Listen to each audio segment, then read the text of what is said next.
everyone. Welcome to Reclaiming My Power. I Choose Me. I'm Nandi. Thank you so much for joining me today and for watching. I wanted to check in with you, and here's why. The question I have for you is, are you living for you or are you living for everyone else? Now, this may be a very unpopular opinion. It's just my opinion. Don't get mad. I was just having a discussion with someone the other day, and I told them I don't think we should be asking kids what they want to be when they grow up. Most kids will say things like, I want to be a doctor, police officer, firefighter, lawyer, astronaut, just to name a few. When you ask them why, their response is generally, because I want to help people. Now, we all know that as we get older, our desires change. We change.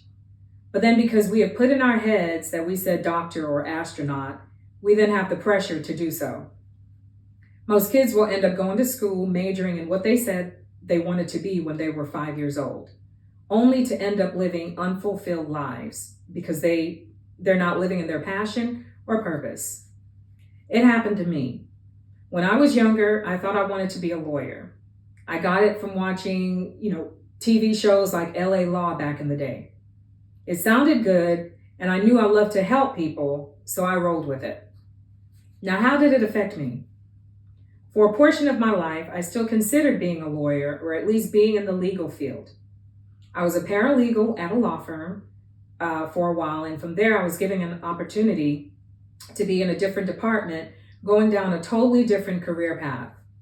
I thought that if I didn't pursue being a lawyer, I still looked good in the eyes of my family, because I had a great position in a very lucrative industry. I thought that if I didn't pursue being a lawyer, I still would look good in the eyes of my family because I had a great position in a very lucrative industry. I didn't want to disappoint those people that I told I was going to be a lawyer. I never took the time to truly figure out what I really wanted to be when I grew up because I was so focused on what I said when I was younger. The other issue is I was living to please everyone else and not me. I lived for everyone else's approval, and because of that, I didn't want to fail. I didn't want to look bad, so I was basically existing. So what did this do? It caused me to live a very unfulfilled life. I didn't go to college right after high school. I ended up starting a family shortly thereafter, and then life took over. I was so busy with my family and working that I never took the time to really figure out who I was, or what my purpose was, or what my passion was. By the time I realized my life's purpose and my passion, I had let so much time go by. I let the crucial years go by because I wasn't living for me. How did this affect me? I lost out or missed out on valuable time. I was literally on the sidelines watching my life go by.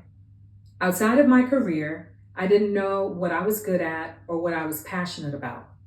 I was always so busy. As mentioned in previous episodes, I finally had my defining moments and turning points a few years ago. I was able to figure out who I was and what I truly wanted to be when I grew up. I was talking to two of my daughters a few days ago. I was telling them how great they have it right now because they don't have spouses or children to worry about at the moment. I told them they have a great opportunity to really think about what it is that they want to do. I expressed to them to take advantage of their youth and live in their purpose or passion. Now, are you super stressed and unfulfilled at work? I'm not telling you to leave your job at all. I'm not saying that at all. That is totally up to you. 9 times out of 10, you're working to be working and just existing. Now, how do you know what your passion is? What is passion?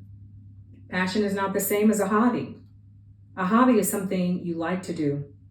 According to Merriam-Webster, passion is defined as a strong liking or desire for or devotion to some activity, object, or concept, strong feeling or emotion.